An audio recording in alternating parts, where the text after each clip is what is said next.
Richie Rich Show. Both hand grinder, no crack, no damage. Both rubber, no cut, no damage. Both rubber, no cut, no damage. Electrical plug, no crack, no damage. All 7 hole clean and clear. Both air line and electrical line.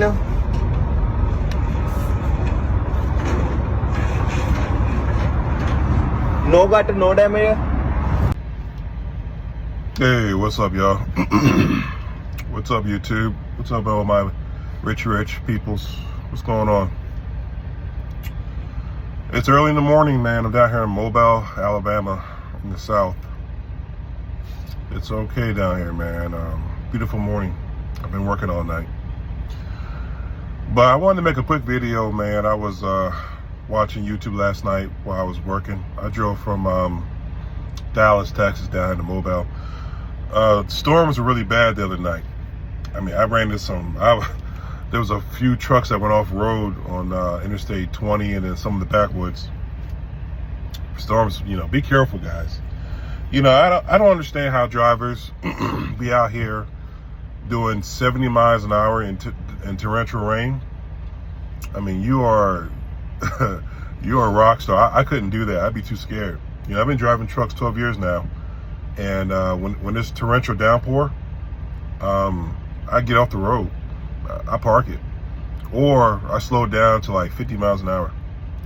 I mean, I see guys doing 70, 75, and then next thing I know, they're in the ditch or they're in the accident.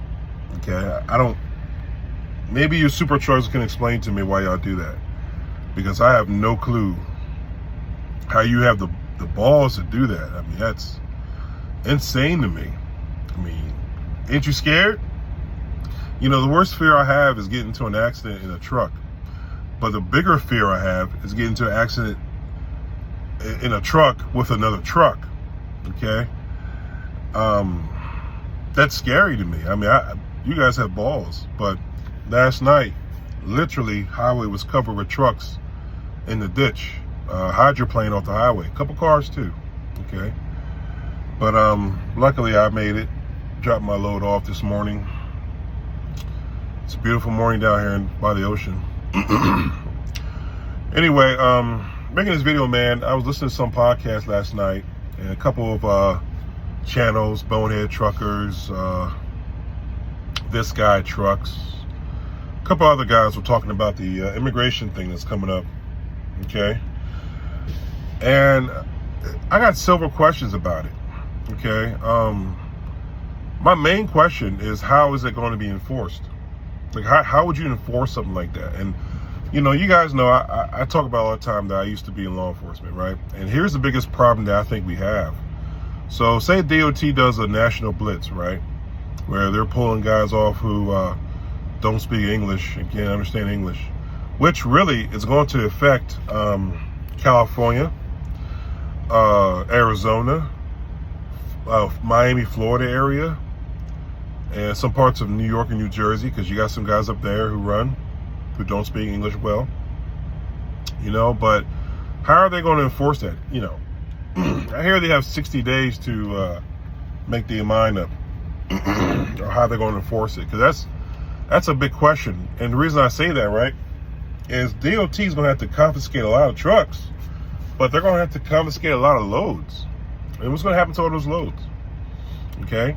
And then do DOT have a drop yard to put all those trailers and trucks? Okay. And if they confiscate those trailers and trucks, are they doing like a scofflaw? Now, you guys don't know what scofflaw is. Some of you do. It's when the city puts enough tickets on your vehicle that they take it and they sell it. Now, I've seen a government auction before in D.C. It's pretty cool. They take all the GSA, General Service Administration's vehicles, FBI vehicles, DEA bus, and they sell them at an auction. My question is, are they going to do that to the truck drivers too? Are they going to sell their equipment? So, I don't know how they're going to enforce that, or are they going to be like fining trucking companies that have people who speak non-English? I mean, all they have to do, if a trucking company gets fined, is drop the DOT number and get another one. Are they stopped giving out DOT numbers now? So that's my biggest question. Like, how would they enforce it? You know what I mean? How are they going to force the rules and regulations on that? You know, we are about to be in some very interesting times when it comes to this trucking, you know. And I don't know the future of it. And see, here's the deal, right? Even though a lot of guys, you know, blame non-English speakers for ruining the industry, which I'm telling you, it's not just them, okay? You know, it's all the truck stops and all the brokers and all the people, you know, ripping truck drivers off. It's not just them. They're just exploiting a system that it has no guardrails. That's all. Oh, sorry, guys. But, you know, I'm curious about enforcement. You know, only time I ever saw a truck be confiscated is when I was up in Canada. Up in, I think, the Bridge of America right there, up in Detroit.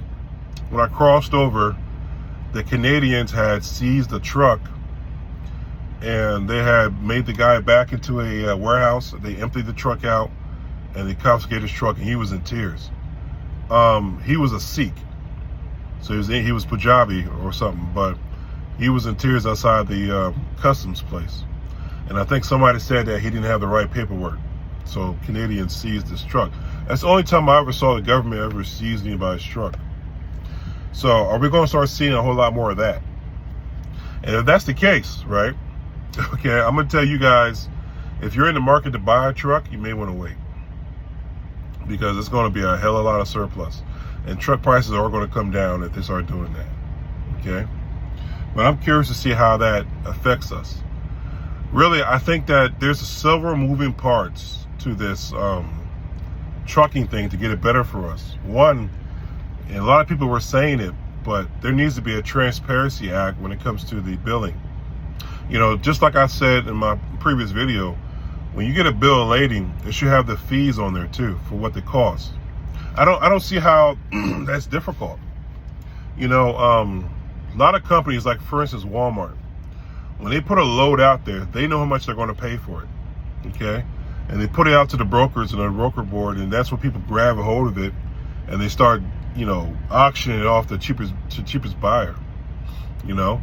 And my thing with that is, you know, maybe we can cut that out to where, you know, loads are posted, and then you get a bill when you pick up the bill of lading from the receiver, and they have to kind of match, you know? That's a transparency act for me, okay?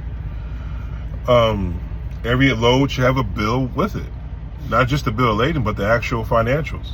I don't see why that's difficult, you know? That, and I think all these D.O.T. numbers and all these people starting these brokerages need to come to an end, you know? It's a lot that needs, you know, to me, it sounds like it would take a generation to get trucking back to where it used to be. See, and we have an issue here, right? Because it has to be supply and demand. And right now, the country is going through a tough time with these tariffs, so the demand is not going to be there. So regardless, we're not going to make money. We're going to just, you know, we're not going to make the money we saw in COVID. We just ain't. You know, unless we have another lockdown, you know, then we'll see the money. But I don't believe we'll see any of that kind of money we used to see. You know, not until, you know, a lot of things have changed in this industry. I'd be surprised. You know, everybody says, give Trump some time. Give him some time. I don't know. You know, there's so many different opinions, and people get so tight and butthurt. You know, I listened to a couple of those trucker channels today and last night. Some of that shit's borderline racism. It just is. It is. You know, call a spade a spade. You know, before it'll be get all the illegals out of here. Next thing it'll be get all the Mexicans out of here. Get all the blacks out of here. You know. But I made a video a long time ago, right? And I said that trucking used to be a white man's job. And that's the truth. You know, it used to be a white man's job. And it was hard for brothers to get into this. Okay, because of sundown towns. But now we're in it, you know, and now everybody's in it. But I don't know, fellas. You know, we got to close a lot of these fly-by-night trucking schools. You know what I mean? And it's a generation.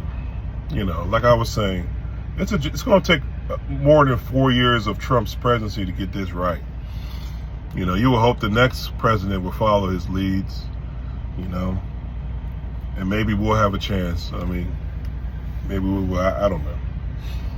I just know that if the, you know, I used to be a Democrat, and now I'm an independent. I don't want to be associated with any of the sides, but I know that the next president has to be a Republican president, because everything Trump would do would be undone. Okay, and man, can you imagine the floodgates that will open up if we don't have another Republican president? You got all these dogs running around here. It's weird. I'm at a truck stop. There's like a lot of dogs running around. Anyway, can you imagine that though? You know, all the hard work he might be trying to set us up, and then a Democratic president come in there and undo everything. It'd be worth nothing. So we got a generational thing here, guys. It's going to take a few years to get this right. But anyway, you know, I want you guys to look at this video here. I saw it, and I wanted to talk about it a little bit. Truck abandonment. Let's talk about it for a second. I want you to look at this. See, this is what happens when you don't try to pay somebody. You leave their truck in the no parking zone, and you pack your motherfucking bag, and you hit the motherfucking Amtrak. You understand me? You get the fuck on. You know what I'm saying? You don't wait around. You want to not pay money? Then guess what? I got something for your bitch ass. You'll be paying way more than what you were supposed to pay me. So congratulations. Find your truck, and I'm gone. Hey, y'all see that? What that homeboy did? You know, Richie Rich got a truck abandonment on his record. That's right. 12 years of driving the truck, and Advanced Trucking LLC out of Indianapolis, Indiana, try to soil my good name. Okay? I didn't do that, what he did. Okay? What I did, and I told you guys about it, and y'all still agree with the company, which shocked me. My situation is I was in the hole for about a month. Okay, Advanced Trucking changed the lease on me, which is illegal. Okay, they changed it because the contract was canceled with Prime, so they changed it and they did some other garbage, and they were pulling cheap freight for USA. Okay, cheap freight, and for 3 weeks I was in the hole. Every week, $1,500 to $2,000 for truck payment, and I wasn't making any money. So finally I told him, look, I'm going to quit. I'm going to bring the truck back to you. I asked him about my escrow account, because I had about $7 grand in there, about $7,500. And the owner got on the phone. He says, yeah, if you bring the truck back to me, I'll get you a plane ticket home, and we'll work out the rest. Called him the next day to get the plane ticket. He wouldn't answer the phone. Called the secretary, Christy, the next day. She wouldn't answer the phone. Okay? And the day after, they flew down from Indianapolis to where I live and took the truck. Now, I attempted to take the truck back, and they turned the fuel card off. And I kept texting them, say, hey, why did you turn the fuel card off? And they wouldn't respond. My mistake was informing them that I was quitting, but I was trying to be professional. And that's the shitty part about trucking, is when you do try to be professional to these companies, right? They don't respect it. So there's no such thing as being a professional truck driver out here anymore. Those days are dead. But what this guy did was wild. Okay, that place where he dropped the truck off at, I think I've seen it before. It reminded me of Florida. It looked like, what is it? I've been to that place before. I've seen that train station before. And I want to say outside of Orlando. It looked like that to me. Okay. But he left the truck there, got his stuff out, and jumped on the train and went home. Now, you know, my attitude about it is changed. It really has. Being that I experienced some things out here, you know, like I said, I used to be very black and white at one point in my life, you know, where, oh no, that's a cardinal sin. Oh no, but the way some of these trucking companies treat you out here, the way they do you financially, you know, I don't blame people for doing stupid shit. Only thing I'll tell you don't do what the dude at Prime did. He set the truck on fire and he ended up going to jail for 10 years or, yeah, I think 7 to 10 years, okay? Don't do that, okay? That's arson. Don't do that. You know, best thing you can do if you don't feel amicable enough is to leave the truck somewhere in the truck stop, you know, but truck abandonment is one of those things, man, that's so subjective, and this is my opinion, okay? Because even the company that I went to go work for, you know, I told them about it. And I was honest. And I said, listen, when I went to tell these people I was quitting, they turned the fuel card off. And from my house to their little yard is 750 miles away. Now, mind you, I have not received a paycheck from them for almost a month. Literally, it was going on a month, right? And I was working, I was running 3,000 miles a week, and I was not getting paid, okay? Insanity what I went through. And the company understood. They did.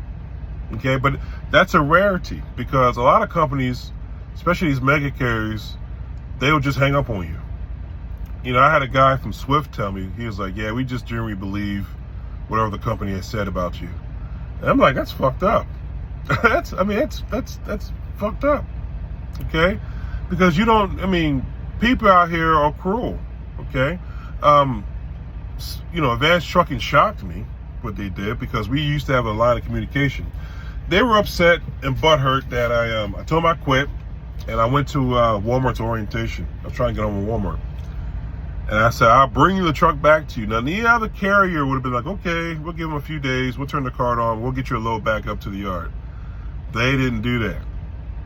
Now here, they're not releasing trucks anymore, which I wonder why, right? Because they were too busy ripping off people. But these shady companies do shady things, and they try to mess up your good name. You know, like I said in my old videos, I wanted to sue. I do, and I still do. I have 2 years. You know, but the issue is, you know, I want to do it right where I have an attorney do it.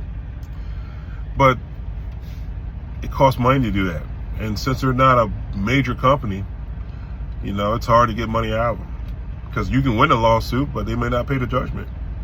Okay? And going after them for a judgment is hard. It is.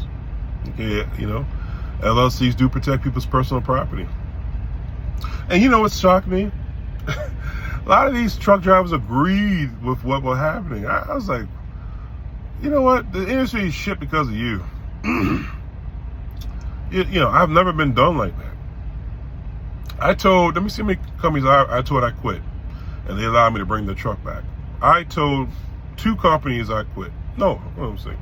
3 companies I quit. I told Stevens that I was quitting. They allowed me to bring the truck back. They didn't cut the fuel card off. I told Indian River that I was resigning. They allowed me to pull the truck down to Winter Haven. You know, they didn't turn the fuel card off. And I told Prime that I was quitting. They allowed me to bring the truck back to Springfield. And they didn't turn the fuel card off. Okay? But for some reason, those dicks wanted to be special and try to get the let's fuck you, I guess. So I don't know. You know. But you know, it's not stopping my progress, you know. I'm lucky. I lucked up and got it with a decent outfit, which I think is decent. You know, I'll be here for a little while. I think I'm going to buy this truck and then become owner-op, or I don't know. We'll see, man. Maybe even try Wally World again. You know, who knows? But that guy, you know, he left his truck right there in downtown by the train station, which I think is in Florida. I think I've seen that place before. Okay. So what's going to happen is that, you know, the city will ticket it and maybe tow it, maybe, but they'll ticket it for sure, especially if he's blocking like a bus route or something like that. But I have seen worse, you know. I think the worst one I saw was a driver quit and he put the truck in the Atlantic Ocean. He didn't go to jail for that though, which shocked me. But what he did is he quit in Jacksonville, drove her to the beach, went up on a sandbar. And his story was that he used to park there all the time to go to sleep and watch the water. Well, high tide came in and took the truck out the ocean. It made the news in Jacksonville. I wish I had that clip still saved. Thought that was hilarious. But he was quitting. But you know, I'm gonna tell you guys. I don't know, y'all. You know, trucking, man. There's a lot that needs to be changed in this industry, man. A lot that needs to be regulated, you know? And until then, you know, I don't know. Like, I don't have an opinion what's going to happen in the next few weeks. All I'm hoping is that we all don't get laid off or end up going fucking broke. That's all I'm worried about. But hey, before I go, right, I want you guys to look at this video. I almost got into it this morning with a truck driver from FFE. What's that? Frozen Fresh Express or something like that. He did some bullshit, and I just blew the horn at him, and I pulled up on next to him. I said, bruh, you didn't see me trying to back into this thing?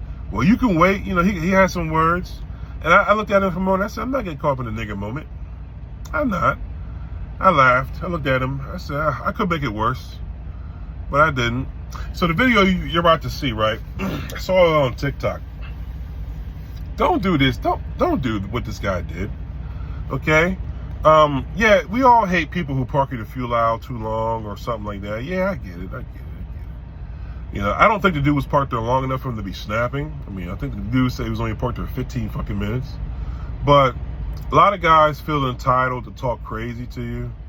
You know, I say don't do it. If you have a family out here, you know, you got a wife at home and the kids at home, they kind of, you know, your job is to get home, okay? Your job is not to be out here be a tough guy, because somebody would kill you, okay? You just saw my video about the Swift driver who went off the handle, man. He turned into that movie, Falling Down. Remember that with Michael Douglas? Or is that it? Mike Douglas? He walked around town, Los Angeles, shooting everybody because he just snapped, okay? You'll never know when you reach a guy like that who has nothing to lose and is snapping, okay? And trust me, these next few months, okay, depending on what happened, you're going to get a lot of people snapping, okay? Because it is starting to get hard out here. And man, listen, take everything with a grain of salt. Don't pay no mind to nothing.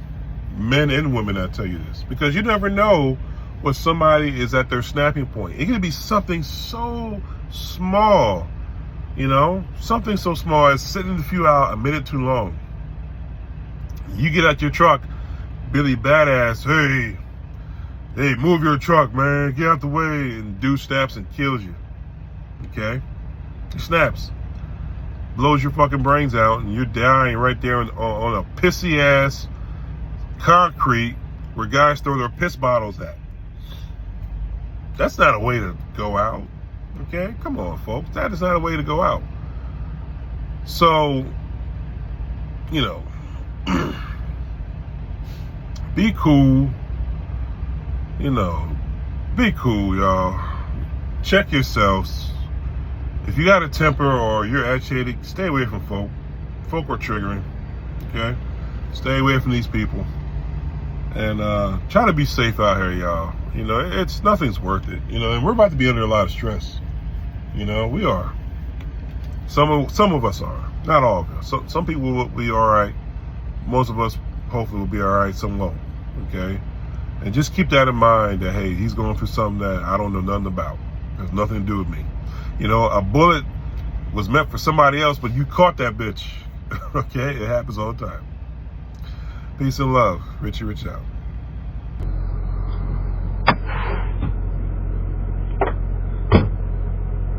Son of a bitch, dude. Yeah, waiting for you. Waiting fucking 15 minutes and all you do is come out with a drink. Jesus fucking Christ. Yeah, well fucking go park next time instead of holding up the fucking pump. Go fucking park. Go fucking park. Yeah, get out of the fucking way. Get out of the fucking way. Jesus fucking Christ, I can't stand you stupid fat fucking people! I've been here for 15 minutes, man! Hurry up, you fat fuck! Jesus fucking Christ! Yeah, I'll be sending the footage to your company, you lazy fuck!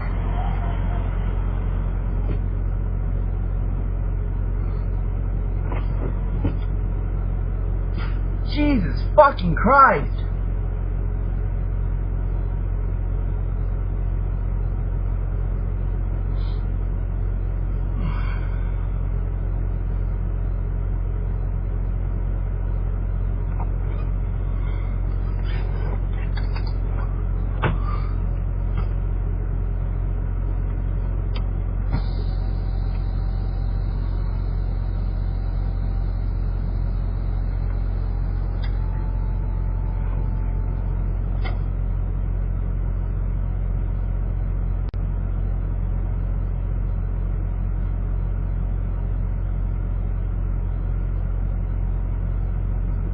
Fucking flatbed went in, got food, got everything, and he's still fucking leaving before you. Unfucking real.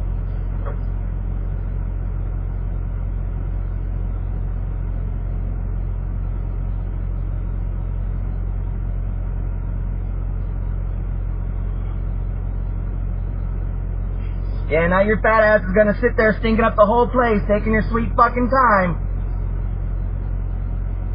All because he's butthurt he got called out for taking so fucking long. Fucking 20 minutes, man. Seriously.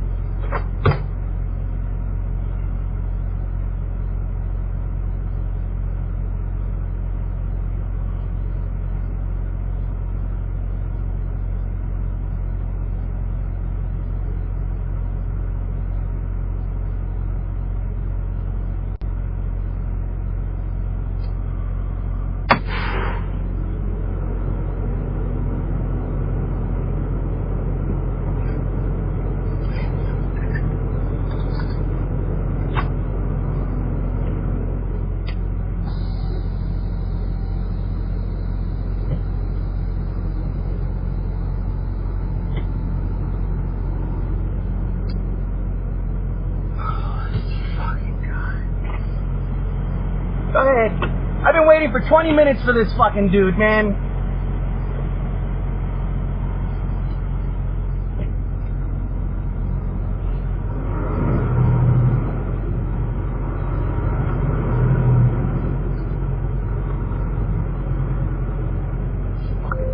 Fuck.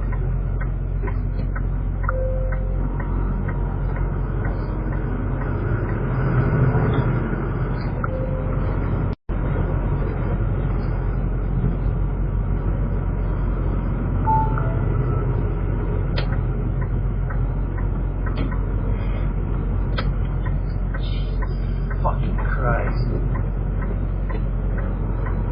Fuck your mom! Yeah, and brake checking, that's real fucking professional. I fucking hope you roll you, you're fucking stupid fuck. You fat fucking piece of shit.